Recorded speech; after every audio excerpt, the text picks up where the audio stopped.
नमस्कार, स्वागत है आप सभी का। मैं हूं प्रीति। शुरुआत करेंगे सुबह 9 बजे की हेडलाइंस के साथ। उम्मीदवारों की सूची जारी करने पर अखिलेश यादव ने जताई नाराजगी। कहा पार्टी प्रमुख के सामने उठाएंगे मुद्दा। लखनऊ में पार्टी नेताओं के साथ बैठक आज। नोटबंदी के 50 दिन पूरे, नकदी किल्लत बरकरार। आज से देश भर में कांग्रेस की मुहिम।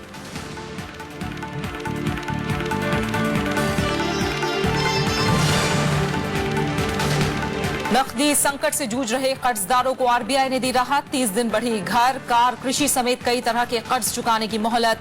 अब 90 दिन में दे सकेंगे रकम।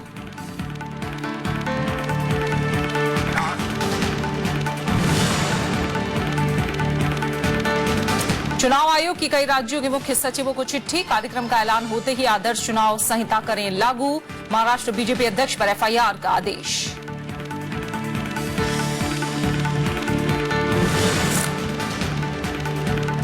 अनिल बैजल होंगे दिल्ली के नए उपराज्यपाल। राष्ट्रपति ने दी मंजूरी। 1969 बैच के आईएएस अधिकारी हैं बैजल।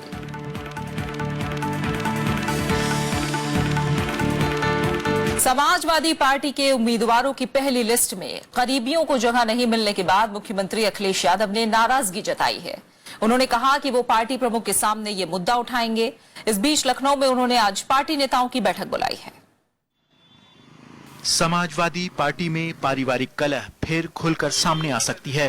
गैर मौजूदगी में उम्मीदवारों की सूची जारी करने और करीबियों का टिकट काटे जाने पर मुख्यमंत्री अखिलेश यादव ने नाराजगी जताई है। उन्होंने कहा कि सूची में जीतने की क्षमता रखने वाले कुछ उम्मीदवारों के नाम शामिल नहीं किए गए हैं और वो इस मामले पर पार्टी प्रमुख मुलायम सिंह यादव से बात करेंगे।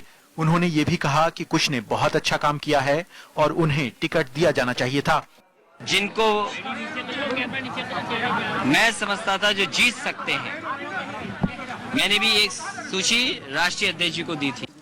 इस बीच अखिलेश यादव ने राज्य मंत्री दर्जा प्राप्त सुरभि शुक्ला और उनके पति संदीप शुक्ला को बर्खास्त कर दिया है। मुलायम सिंह यादव ने जिन उम्मीदवारों के नामों का ऐलान किया था उनमें संदीप शुक्ला भी थे। उन्हें सुल्तानपुर सदर से टिकट दिया गया है। पीटीआई के मुताबिक अखिलेश यादव ने आज उन सभी विधायकों और मंत्रियों की बैठक बुलाई है जिनका टिकट कट गया है। इससे पहले कल पार्टी प्रमुख मुलायम सिंह यादव ने 325 सीटों के लिए उम्मीदवारों की सूची जारी की थी। साथ ही ये भी साफ कर दिया था कि पार्टी अकेले ही चुनाव में उतरेगी। पहली बार समाजवादी पार्टी का किसी से गठबंधन नहीं होगा। मुलायम सिंह यादव ने कहा था कि बाकी 78 उम्मीदवारों की सूची विचार विमर्श के बाद जारी की जाएगी। साथ ही उन्होंने पार्टी में मतभेद से भी इनकार किया था। समाजवादी पार्टी की लिस्ट में 3 मंत्रियों का टिकट काटा गया है। वहीं जिन 8 मंत्रियों को अखिलेश ने मंत्रिमंडल से बर्खास्त किया था उन्हें उम्मीदवार बनाया गया है। इसके अलावा कुछ ऐसे लोगों के नाम भी सूची में शामिल हैं जिन अखिलेश यादव पहले ही आपत्ति जता चुके हैं। Bureau report, Rajya Sabha TV. नोटबंदी के 50 दिन पूरे होने के बावजूद लोगों को अभी भी नकदी की किल्लत से जूझना पड़ रहा है। खाली एटीएम और बैंकों से नकदी निकासी की सीमा के चलते लोगों को काफी परेशानी हो रही है। इन्हीं मुद्दों को लेकर कांग्रेस आज से देश भर में जिला स्तर पर प्रेस कॉन्फ्रेंस करने जा रही है। 6 जनवरी और 7 जनवरी को पार्टी विरोध प्रदर्शन भी करेगी। नोटबंदी से जनता को हो रही परेशानियों के विरोध में कांग्रेस ने देश भर में आंदोलन की घोषणा कर दी है। इसके तहत नोटबंदी और प्रधानमंत्री नरेंद्र मोदी के निजी भ्रष्टाचार के मुद्दों को लेकर कांग्रेस के आला नेता सभी जिला मुख्यालयों पर आज से प्रेस कॉन्फ्रेंस करने वाले हैं। जम्मू में अंबिका सोनी, लखनऊ में सीपी जोशी, कोलकाता में शकील अहमद, अहमदाबाद में गुरुदास कामत और जयपुर में रणदीप सुरजेवाला इसकी कमान संभालेंगे। इसके अलावा तिरुवनंतपुरम में बीके हरिप्रसाद, गुवाहाटी में के रहमान खान, पटना में सलमान खुर्शीद मीडिया के सामने मुद्दों को उठाएंगे। दिल्ली में कल पूर्व वित्त मंत्री पी चिदम्बरम की प्रेस कॉन्फ्रेंस से इसका समापन होगा। फिर 2 और 3 जनवरी को पूरे देश में जिला स्तर पर इसी तरह सरकार पर दबाव बनाने की कोशिश होगी। प्रदेश कांग्रेस कमेटी और पार्टी कार्यकर्ता 6 और 7 जनवरी को जिला मुख्यालयों का घेराव करेंगे और धरना देंगे। पहले इसके लिए 5 जनवरी की तारीख तय की गई थी, लेकिन गुरु गोविंद सिंह जयंती की वजह से इसे टाल दिया गया। महिला कांग्रेस की कार्यकर्ता 9 जनवरी को ब्लॉक स्तर पर थाली प्रदर्शन करेंगी। वहीं एनसीपी ने भी 9 जनवरी को महाराष्ट्र में नोटबंदी से परेशानी के मुद्दे पर पूरे राज्य में प्रदर्शन का ऐलान किया है। Bureau report, Rajya Sabha TV. Congress ने नोटबंदी पर प्रधानमंत्री से श्वेत पत्र जारी करने की मांग की है। पार्टी उपाध्यक्ष राहुल गांधी ने कल प्रधानमंत्री के सामने कुछ मांगे भी रखी। उन्होंने आरोप लगाया कि नोटबंदी के यज्ञ में गरीब लोगों की बलि चढ़ाई जा रही है। कांग्रेस उपाध्यक्ष राहुल गांधी ने लगातार दूसरे दिन नोटबंदी पर केंद्र सरकार को घेरा। पार्टी के स्थापना दिवस के मौके पर उन्होंने नोटबंदी से 2 महीने पहले बैंकों में 25 लाख रुपए से ज्यादा जमा करने वालों की सूची जारी करने की मांग की। 8 नवंबर के बाद कितना कालाधन निकला है, कितना कालाधन मिला है। दूसरी बात, देश को कितना इकोनॉमिक लॉस हुआ है। कांग्रेस उपाध्यक्ष ने प्रधानमंत्री के सामने कई मांगे भी रखी। उन्होंने बैंकों से रकम निकालने पर लगी सीमा खत्म करने की पाबंदी हटाने, मनरेगा मजदूरी और काम के दिन दोगुने करने और छोटे दुकानदारों की घाटी की भरपाई के लिए बिक्री और आयकर में 50% की छूट की मांग की। राहुल गांधी ने किसानों का कर्ज माफ करने, न्यूनतम समर्थन मूल्य पर 20% बोनस और बीपीएल परिवार की महिलाओं के खातों में 25,000 रुपए जमा कराने की मांग भी की। नुकसान गरीब लोगों का हुआ है, बलि गरीब लोगों की चढ़ाई गई है। किसानों की, मजदूरों की, छोटे दुकानदारों की, युवाओं की, इन सब ग्रुप्स को नुकसान हुआ है और इस नुकसान के लिए सरकार को इनको कॉम्पनसेशन देना चाहिए। बीजेपी ने राहुल गांधी की मांग को गुमराह करने की कोशिश बताया। बीजेपी ने कहा कि नरेंद्र मोदी सरकार ने 90 से अधिक योजनाएं गरीबों के कल्याण के लिए बनाई है और जो काम 2.5 साल में हुआ है वो यूपीए सरकार 10 साल में भी नहीं कर पाई। और ये सरकार जो गरीब के विकास के लिए लगातार काम कर रही है, सरकार को काम करने दीजिए। झूठ बोलकर सरकार के काम में अड़ंगा लगाने की कोशिश मत करिए। और ये योजनाएं जो केंद्र की योजना है वो कांग्रेस शासित राज्य जमीन तक पहुंचे, इसके लिए थोड़ा चिंतन करिए। मंगलवार को भी कांग्रेस समेत 8 दलों ने साझा प्रेस कॉन्फ्रेंस कर आरोप लगाया था कि नोटबंदी के 50 दिन करीब हैं, लेकिन दिक्कतें खत्म होने का नाम नहीं ले रही। Bureau report, Rajya Sabha TV. नोटबंदी के खिलाफ एक तरफ विपक्षी दलों की बयानबाजी जारी है, वहीं लोग बैंकों और एटीएम से रकम निकालने की सीमा बढ़ाने की मांग कर रहे हैं। इस बीच नए नोटों की जब्ती भी जारी है। नोटबंदी के खिलाफ आरजेडी कार्यकर्ताओं ने बुधवार को बिहार के जिला मुख्यालयों पर धरना दिया।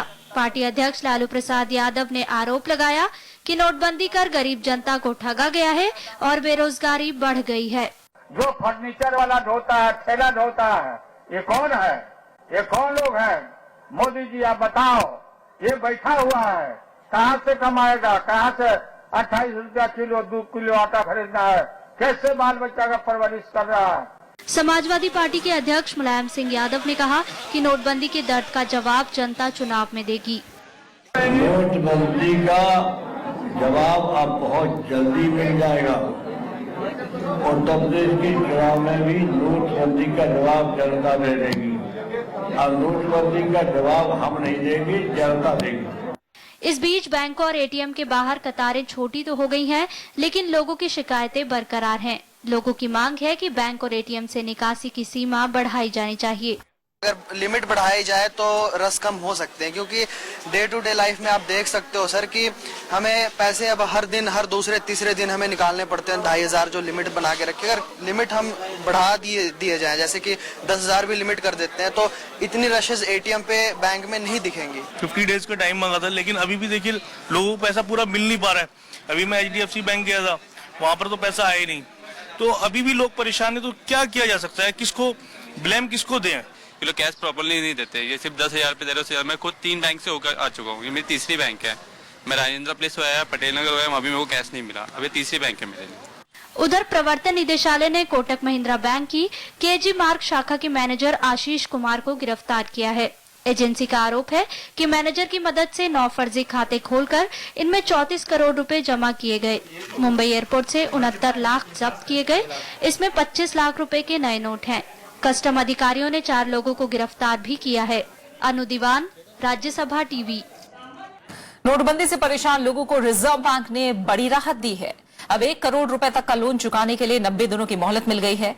होम लोन, कार लोन, कृषि लोन और व्यवसायिक लोन लेने वालों को किस्त चुकाने के लिए पहले 60 दिन का समय दिया गया था। यह व्यवस्था 1 नवंबर से 31 दिसंबर 2016 तक के कर्ज बकाये पर लागू होगी। रिजर्व बैंक ने अधिसूचना जारी करके कहा है कि 21 नवंबर को लोन चुकाने के लिए 60 दिन का अतिरिक्त समय दिया गया था, जिसे 30 दिन और बढ़ाया जा रहा है। ऐसे में कर्जदारों को उनके खातों को एनपीए बनने से रोकने के लिए 90 दिन की राहत मिल गई है। ये नियम बैंकों और गैर बैंकिंग वित्तीय संस्थानों दोनों के कर्जों के मामले में लागू होगा। 31 मार्च के बाद तय संख्या से ज्यादा 500 और 1000 के पुराने नोट रखने पर भारी जुर्माना लगेगा। कैबिनेट ने कल एक अध्यादेश को मंजूरी दी, जिसमें इसे अपराध माना गया है। साथ ही पुराने नोटों के प्रति सरकार और आरबीआई की देनदारी भी खत्म हो जाएगी। केंद्रीय कैबिनेट ने बुधवार को 500 और 1000 के पुराने नोट रखने वालों पर भारी जुर्माना लगाने वाले अध्यादेश को मंजूरी दी। प्रावधानों के मुताबिक 10 से अधिक पुराने नोट रखने पर न्यूनतम 10,000 रुपए या फिर नकदी का 5 गुना जुर्माना भरना होगा। कुछ मामलों में 4 साल तक की सजा भी हो सकती है। 1 जनवरी और 31 मार्च के बीच गलत जानकारी देने पर न्यूनतम 5,000 रुपए या नकदी का 5 गुना जुर्माना लगेगा। साथ ही 10,000 से अधिक पुराने नोट रखने या इन नोटों से लेन देन करने पर सजा भी हो सकती है। विपक्षी दलों ने कहा कि सरकार को शीत सत्र में विधेयक लाकर कानून में बदलाव करना चाहिए था। Ideally, the government should have brought this law in the parliament during the winter session and the law should have been changed. But the government has chosen this backdoor ordinance method. We are opposed to this ordinance Raj, but the government is increasingly relying on ordinances because the government does not want to be answerable.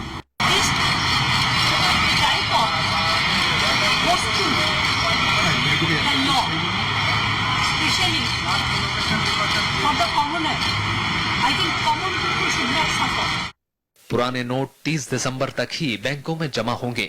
इसके बाद इन्हें 31 मार्च तक स्पष्टीकरण के साथ reserve bank में जमा कराया जा सकता है। रविंद्र सिंह चौरान, राज्यसभा टीवी। आयकर विभाग ने काले धन का पता लगाने के लिए नोटबंदी के बाद खातों में जमा रकम की जांच शुरू कर दी है। विभाग लेन देन से जुड़े दस्तावेजों को भी खंगाल रहा है। विभाग ने कहा है कि प्रधानमंत्री गरीब कल्याण योजना के तहत अघोषित आय का खुलासा करके बचा जा सकता है, लेकिन इस योजना के बाद कालाधन रखने वालों पर सख्त कार्रवाई की जाएगी। आयकर विभाग के प्रमुख आयुक्त ए.के. चौहान ने कहा कि आंकड़ों का विश्लेषण किया जा रहा है।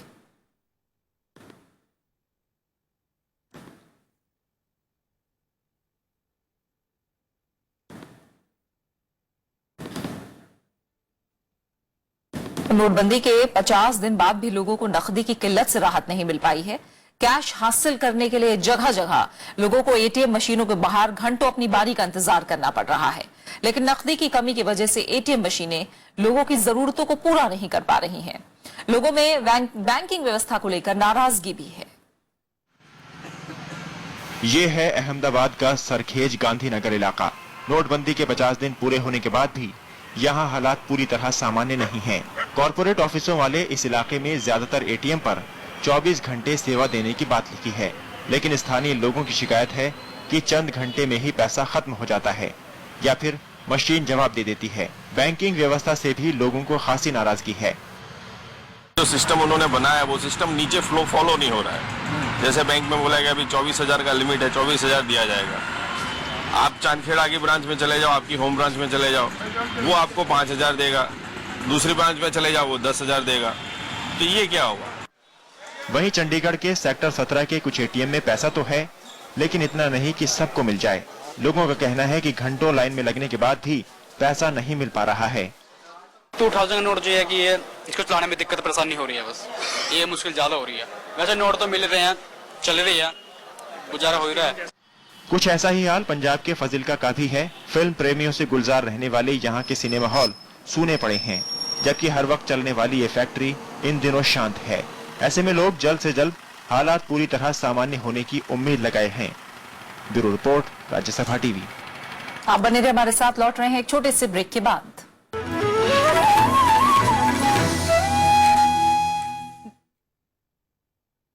राज्यसभा टीवी की इस स्पेशल रिपोर्ट में आपका स्वागत है। मैं हूं इरफान और हम हैं इस वक्त गोवा में भारत के 47वें अंतर्राष्ट्रीय फिल्म समारोह की स्पेशल रिपोर्ट लेकर। फिल्मों का शानदार मेला, देश विदेश की फिल्मों की धूम,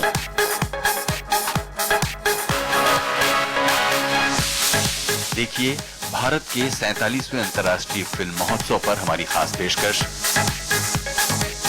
सिर्फ राज्यसभा टीवी पर।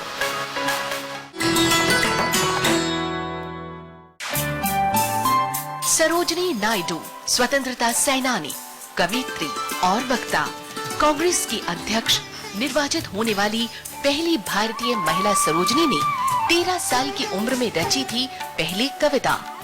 आजादी के बाद वो बनी देश की पहली महिला राज्यपाल। भारत कोकिला के नाम से मशहूर सरोजनी नायडू है नारी शक्ति की अनूठी मिसाल।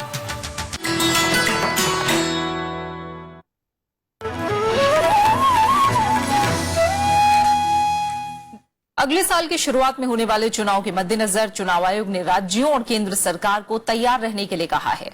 5 राज्यों के मुख्य सचिवों और कैबिनेट सचिव को चिट्ठी लिखी गई है। आयोग ने चिट्ठी में चुनाव कार्यक्रम घोषित होते ही आदर्श चुनाव संहिता लागू करने के लिए कहा है।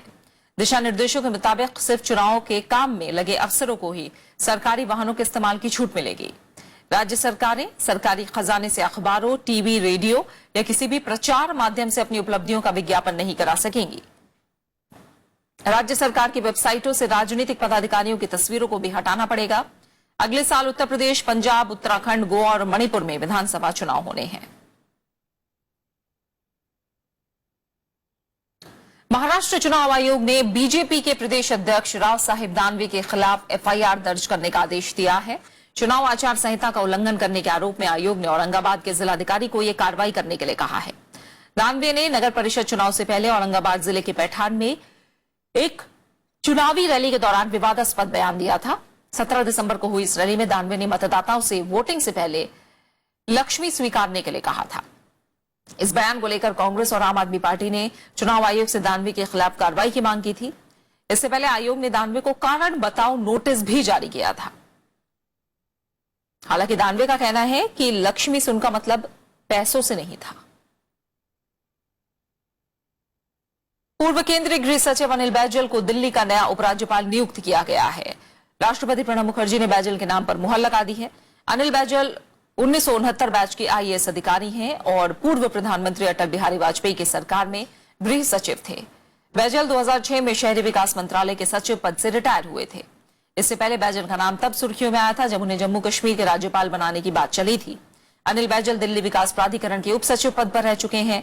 साथ ही उन्होंने एयर इंडिया को सीएमडी और प्रसार भारती के सीईओ पद पर भी काम किया है। उन्हें पूर्व उपराज्यपाल नजीब जंग की जगह लाया गया है। नजीब जंग ने 22 दिसंबर को अपने पद से अचानक इस्तीफा दे दिया था। अनिल बैजल के नाम के ऐलान के बाद विदेश मंत्री सुषमा स्वराज ने ट्विटर पर उनका स्वागत किया है। आज एआईएडीएमके की आम परिषद की बैठक होनी है। तमिलनाडु की पूर्व मुख्यमंत्री जयललिता के निधन के बाद पार्टी के महासचिव पद की कमान किसके हाथों में होगी? आज होने वाली बैठक में इसी मसले पर चर्चा होनी है। पार्टी के प्रदेश अध्यक्ष ई मधुसूदन की अध्यक्षता में होने वाली बैठक में 2000 से ज्यादा सदस्य कार्यकारिणी के सदस्यों के उपस्थित रहने की संभावना है। बैठक में राज्य के मुख्यमंत्री ओ पनीरसेल्वम, उनकी कैबिनेट के मंत्री, लोकसभा उपाध्यक्ष एम तंबुदुरई और पार्टी के सांसद विधायक भी मौजूद रहेंगे। पनीरसेल्वम, तंबुदुरई और पार्टी के अन्य बड़े नेता शशिकला के नाम पर पहले रजामंदी जता चुके हैं। बुधवार को बैठक से पहले चेन्नई में पार्टी के दफ्तर के बाहर हिंसा भी हुई थी। आम आदमी पार्टी ने पंजाब के मुख्यमंत्री प्रकाश सिंह बादल के खिलाफ जर्नैल सिंह को उम्मीदवार बनाया है। जर्नैल सिंह पार्टी की एक पंजाब इकाई के सह प्रभारी हैं। बुधवार को आम आदमी पार्टी के संयोजक अरविंद केजरीवाल ने गढ़ मुक्तसर में एक रैली के दौरान जर्नैल सिंह के नाम का ऐलान किया। आम आदमी पार्टी में आने से पहले जर्नैल सिंह पत्रकार थे। पार्टी ने उप मुख्यमंत्री सुखबीर बादल की सीट जलालाबाद से भगवंत मान को उतारने का फैसला किया है। वहीं दूसरी तरफ पंजाब कांग्रेस के अध्यक्ष कैप्टन अमरिंदर सिंह ने अरविंद केजरीवाल को उनके खिलाफ चुनाव लड़ने की चुनौती दी है। भारतीय इतिहास कांग्रेस का 77वां सत्र केरल की राजधानी तिरुवनंतपुरम में शुरू हो गया है। कल सम्मेलन की शुरुआत नए अध्यक्ष की नियुक्ति के साथ हुई। इतिहासकार श्री मुस्वी को आईएचसी की कमान सौंपी गई है। राष्ट्रपति प्रणब मुखर्जी आज सम्मेलन को संबोधित करेंगे। Privileged to propose the name of Professor Shirin Muswi as the next president of the Indian National Congress. इतिहास कांग्रेस की परंपरा के मुताबिक प्रोफेसर CPN सिन्हा ने इतिहासकार इरफान हबीब के प्रस्ताव का समर्थन किया। On behalf of the Executive Council of Indian History Congress and on behalf of all of you, very heartily endorse the candidature of Professor Shirin Musli as the President of the next session. Professor Shirin ने इतिहास की मौजूदा चुनौतियों से लेकर तमाम ऐतिहासिक मुद्दों पर बात की। उन्होंने कहा कि ऐतिहासिक भारत का उदय सिर्फ ब्रिटिश हुकूमत के खिलाफ नहीं हुआ, बल्कि देश में उस वक्त मौजूद तमाम आंतरिक चुनौतियों के खिलाफ भी हुआ। By any religion, since just as God's bounty in this world falls on all irrespective of their faith, so should all people be recipients of royal benevolence without discrimination. इस मौके पर मशहूर इतिहासकार रोमिला थापर ने भी अपनी बात रखी। उन्होंने आइडिया ऑफ नेशन, धर्मनिरपेक्षता और राष्ट्रवाद के मुद्दों पर बेबाकी और ठोस ऐतिहासिक हवालों से अपनी बात रखी। What we call the analysis of history has been possible because of many changes in society, in thinking, and particularly changes that were initiated through education, in making education necessary to the understanding of knowledge. इस मौके पर उभरते हुए इतिहासकारों को सम्मानित किया गया। उद्घाटन सत्र के दूसरे चरण को राष्ट्रपति प्रणब मुखर्जी गुरुवार को संबोधित करेंगे। सम्मेलन में 1200 से ज्यादा प्रतिनिधि भाग ले रहे हैं। दीपक डोभाल, राज्यसभा टीवी। परमाणु आपूर्तिकर्ता समूह में नए देशों की सदस्यता को लेकर नया मसौदा तैयार किया गया है। मौजूदा सदस्य देशों के बीच इस महीने की शुरुआत में बांटे गए इस मसौदा प्रस्ताव से एनएसजी देशों की सूची में भारत के शामिल होने की राह सुनिश्चित हो सकती है। हालांकि अगले महीने ओबामा प्रशासन का कार्यकाल पूरा होने तक भारत को एनएसजी की सदस्यता मिलना मुश्किल है। भारत को एनएसजी का पूर्ण सदस्य बनाने के अमेरिकी प्रयास को आगे बढ़ने की जिम्मेदारी अब ट्रंप प्रशासन की है। अमेरिका स्थित हथियारों के नियंत्रण संबंधी संगठन आर्म्स कंट्रोल एसोसिएशन के मुताबिक ये दस्तावेज एनएसजी के वर्तमान अध्यक्ष दक्षिण कोरिया के सांग यंग वान की सलाह पर तैयार किया गया है। अवैध बस्तियों से जुड़े मुद्दे को लेकर अमेरिका और इजरायल के बीच तनाव बढ़ गया है। इजरायल ने संयुक्त राष्ट्र के प्रस्ताव को नकारते हुए पूर्वी यरूशलेम में नई बस्तियों के निर्माण को मंजूरी दे दी है। अमेरिकी विदेश मंत्री जॉन केरी ने इजरायल को लोकतंत्र से दूर होने के लिए आगाह किया है। वहीं इजरायल के प्रधानमंत्री ने अमेरिका पर भेदभाव का आरोप लगाया है। इजरायल में अवैध बस्तियां हटाने से जुड़े प्रस्ताव के समर्थन पर अमेरिकी विदेश मंत्री जॉन केरी ने अपनी सरकार का बचाव किया। उन्होंने कहा कि अमेरिका ने प्रस्ताव को वीटो न करने का फैसला दो राष्ट्रों को गंभीर नुकसान से बचाने के लिए किया। केरी के मुताबिक सुरक्षित इजरायल और स्थिर फिलिस्तीन के बिना शांति संभव नहीं है। केरी ने माना कि अमेरिका के अथक प्रयासों के बावजूद दो राष्ट्रों के समाधान पर सहमति नहीं बन पाई है। Despite our best efforts over the years, the two-state solution is now in serious jeopardy. The truth is that trends on the ground, violence, terrorism, incitement, settlement expansion, and the seemingly endless occupation, they are combining to destroy hopes for peace on both sides. उधर Israel के प्रधानमंत्री Benjamin Netanyahu ने John Kerry के बयान पर निराशा जताते हुए इसे अमेरिकी नीति में बड़ा बदलाव बताया। वहीं फिलिस्तीन के राष्ट्रपति महमूद अब्बास ने कहा कि इजरायल बस्तियों का निर्माण बंद करे तो वो बातचीत के लिए तैयार हैं। Israelis do not need to be lectured about the importance of peace by foreign leaders. Israel's hand has been extended in peace to its neighbors from day one, from its very first day. We prayed for peace. The Israeli government agrees to cease all settlement activities, including in East Jerusalem, and agrees to implement, on the basis of reciprocity, agreement signed that the Palestinian leadership stands ready to resume permanent status negotiations on the basis of international law. इस बीच America के निर्वाचित राष्ट्रपति Donald Trump ने Israel के अपमान को सहन नहीं करने की बात कही है। उन्होंने इजरायल को खुद के कार्यभार संभालने तक मजबूत बने रहने की सलाह दी। दरअसल पिछले हफ्ते संयुक्त राष्ट्र ने इजरायल में अवैध बस्तियां हटाने और निर्माण पर पाबंदी के लिए एक प्रस्ताव पारित किया था, जिसे वीटो करने से अमेरिका ने इनकार कर दिया था। इस पर इजरायल ने कड़ा ऐतराज जताया था। Bureau report, Rajya Sabha TV. तुर्की और रूस ने बुधवार रात से सीरिया में संघर्ष विराम पर सहमति जताई है। तुर्की की सरकारी न्यूज एजेंसी के मुताबिक इसका मकसद अलेप्पो शहर में संघर्ष विराम का विस्तार करना है। वहीं सरकार और विद्रोहियों के बीच बातचीत कराने की भी कोशिश की जाएगी। हालांकि विद्रोहियों ने साफ किया है कि उन्हें इस बारे में जानकारी नहीं दी गई है। रूस और तुर्की ने महीने की शुरुआत में सीरिया में संघर्ष विराम का प्रस्ताव रखा था।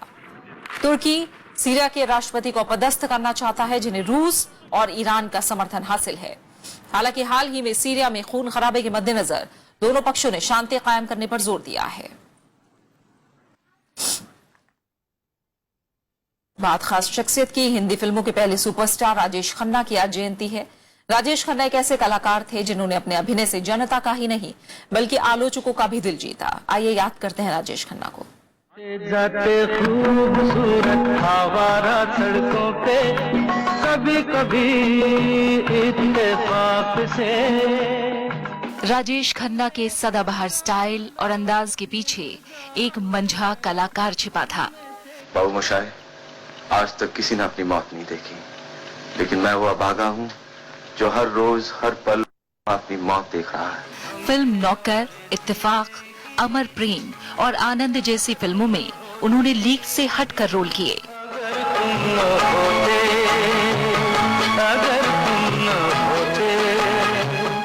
वहाँ तो कोई नहीं। काका की कामयाबी का दौर 1969 से 1971 के बीच रहा। ये हुई ना मर्द वाली बात। बाबू साहब, हमारी मुश्किल मालूम क्या है? हम आने वाले गम को खींच तान कर आज की खुशी पे ले आते हैं। उनकी एक के बाद एक 15 सुपरहिट फिल्में आई। अपने दौर की फिल्मों में उन्होंने कई तरह के किरदार निभाए। कहीं दिल फेंक आशिक, कहीं माँ बाप की इकलौती आस, कहीं जेल से भागा कैदी। ये लो, फिर तुम्हारी आंखों में पानी। मैंने तुमसे कितनी बार कहा है पुष्पा, मुझसे ये आंसू नहीं देखे जाते। आई हेट यू मेरे। हालांकि 80 का दशक आते आते सिनेमा का बुरा दौर शुरू हुआ तो राजेश खन्ना का सूरज भी ढलने सा लगा। लेकिन इस दौरान भी उन्होंने अवतार, आज का एमएलए राम अवतार और सौतन जैसी हिट फिल्में दी। 90 के दशक में राजेश खन्ना ने राजनीति में कदम रखा और 1992 में लोकसभा में पहुंचे। राजेश खन्ना ने उस दौर में युवाओं को एक अलग स्टाइल दी और उनकी फिल्म आनंद में वो दर्शकों को जिंदगी का फलसफा दे गए। कैसी है पहेली हाय। Bureau report, Rajya Sabha TV. तो हंसाए, कभी ये रुला। और अब आखिर में हेडलाइंस पर एक नजर। उम्मीदवारों की सूची जारी करने पर अखिलेश यादव ने जताई नाराजगी। कहा पार्टी प्रमुख के सामने उठाएंगे मुद्दा। लखनऊ में पार्टी नेताओं के साथ बैठक आज।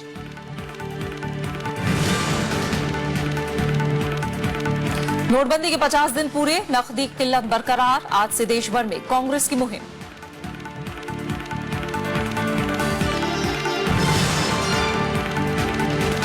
नकदी संकट से जूझ रहे कर्जदारों को आरबीआई ने दी राहत। 30 दिन बढ़ी घर, कार, कृषि समेत कई तरह के कर्ज चुकाने की मोहलत। अब 90 दिन में दे सकेंगे रकम।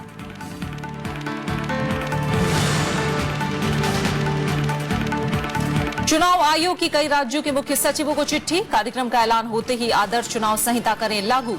महाराष्ट्र बीजेपी अध्यक्ष पर एफआईआर का आदेश।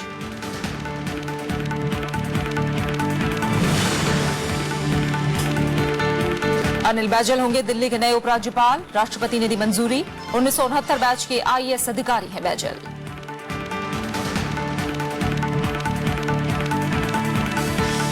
और इसी के साथ फिलहाल इस बुलेटिन में इतना ही। आगे देखिए देश देशांतर। नमस्कार।